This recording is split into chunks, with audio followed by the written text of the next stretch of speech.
Assalamualaikum warahmatullahi wabarakatuh.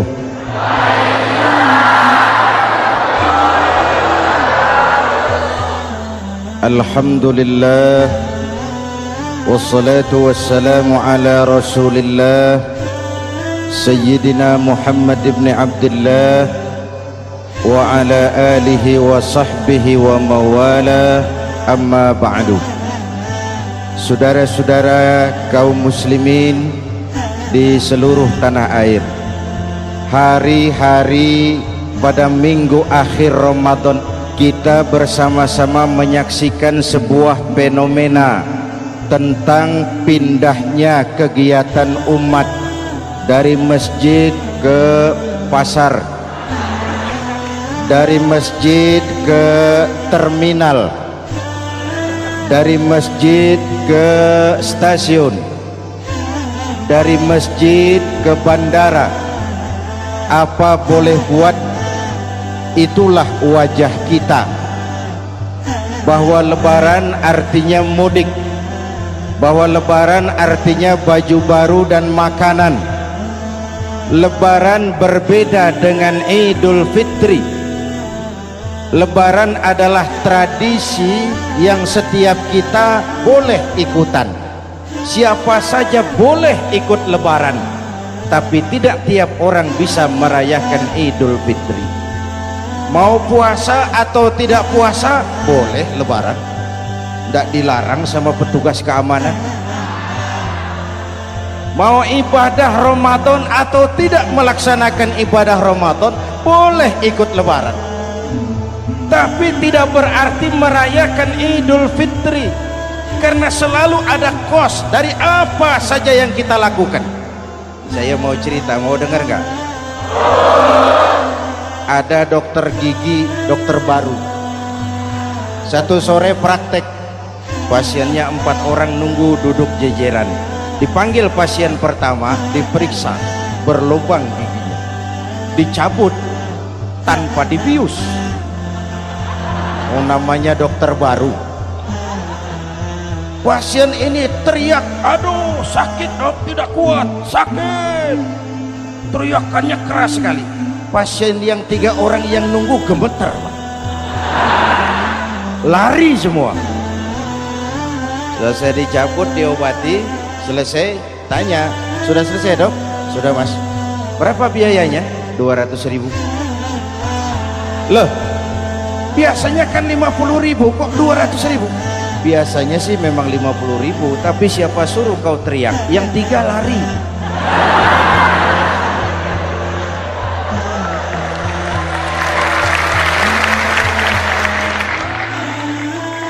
Cerita pendek ini ingin berpesan kepada kita, selalu ada ongkos yang harus kita bayar dari apa saja yang kita lakukan. Mau ibadah atau tidak, mau jadi orang baik-baik atau jadi bajingan paling tengik, mau berbuat salah atau berbuat soleh, selalu ada kosnya, selalu ada ongkosnya. Kita bicara kembali kepada fitrah Idul Fitri. Bagaimana caranya? Pertama, saya ingin mengutip bagian pendek dari ayat 185 Al-Baqarah. Walitukmilul iddata walitukabbirullaha ala ma hadakum wala'allakum tashkurun. Ada 4 hal dari cuplikan ayat pendek ini. Pertama, walitukmilul iddata, hendaknya engkau sempurnakan jumlah bilangan hari puasamu. Berpuasa sebulan penuh. Sebulan penuh itu bisa 29, bisa 30. Pak, kalau beda pendapat bagaimana? Ada yang lebaran tanggal 5, ada yang lebaran tanggal 6. Hadirin, bagi yang punya kemampuan berijtihad, silahkan melakukan ru'yatul hilal. Bagi yang tidak, lebih aman ikut pesan Nabi. Apa pesan Nabi? Fa iza ikhtalaftum fa alaikum bisawadil a'zam ma'al haqqi wa ahlihi. Kalau kamu berbeda pendapat, ikut golongan terbanyak yang benar dan ahlinya. Jadi walaupun banyak, kalau tidak benar dan bukan ahlinya, tidak usah ikutin. Banyak benar dan ahlinya. Contoh, 100 insinyur berbeda pendapat dengan 10 kiai tentang doa kunut. Yang diikuti pasti 10 kiai, bukan 100 insinyur. Betul? Atau sebaliknya, 10 insinyur berbeda dengan 100 kiai tentang konstruksi jembatan. Yang diikuti tentu 10 insinyur, benar dan ahlinya. Maka yang paling aman, kita punya departemen agama. Departemen agama punya ahli dari MUI, dari Nahdlatul Ulama, dari Muhammadiyah, dari Al-Wasliyah, dari Syarikat Islam, dikumpulkan melakukan ru'yatul hilal. Yang paling aman, dengeri saja pengumuman departemen agama.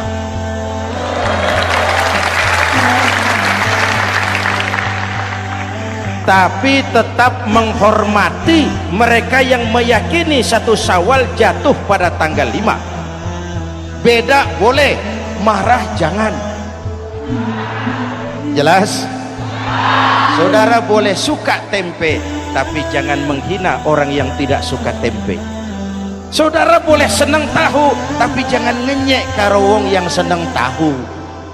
Hadirin yang saya hormati, walitukmilul iddata, kalau mau kembali kepada fitrah, sempurnakan jumlah bilangan hari puasamu.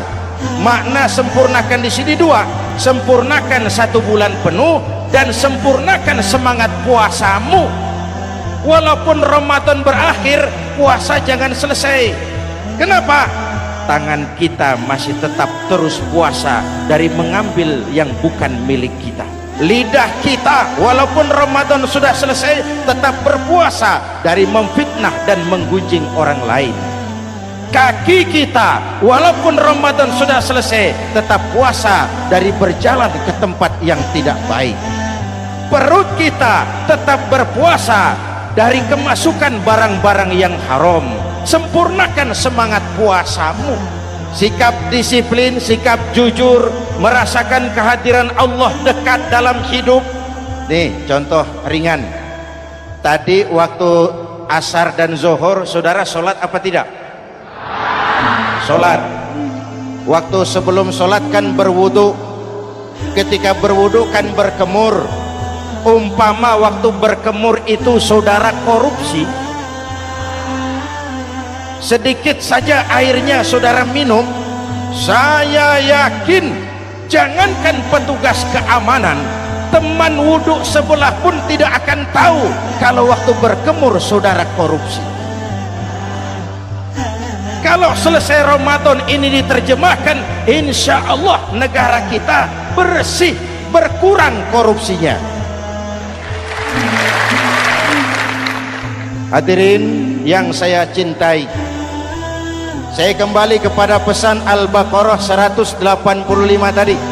Walitukmilul iddata, sempurnakan jumlah bilangan hari puasamu. Puasa sebulan penuh dan kemudian lanjutkan semangat Ramadan. Disiplin, merasakan diri di bawah pengawasan Allah. Sekarang ini Allah ditekan. Kita iman dalam ucapan tapi sekuler dalam perbuatan. Tuhan cuma ada di masjid, di kantor Tuhan hilang, maka korupsi merajalela. Tuhan cuma ada di masjid, di pasar Tuhan hilang, maka timbangan tetap curang. Iman dalam ucapan tapi sekuler dalam perbuatan. Kalau jiwa dan semangat Ramadan kita bisa terapkan, insya Allah korupsi akan berkurang. Sekarang kan kita prihatin, yang tadinya teriak-teriak wong cilik malah ribut rumah mewah. Yang tadinya teriak-teriak rakyat kecil sekarang malah ribut soal villa 5 miliar. Ini kan menyedihkan, memilukan dan memalukan. Tidak punya sense of crisis. Nah, saya juga nggak tahu apa itu. Udah dengerin aja, kenapa sih? Usil bener. Padahal ekonomi kita masih terpuruk, lapangan kerja sulit, jumlah pengangguran rata-rata 2 juta orang per tahun, lapangan kerja baru sulit terbuka karena investor jangankan yang dari luar mau masuk, yang di dalam siap-siap keluar.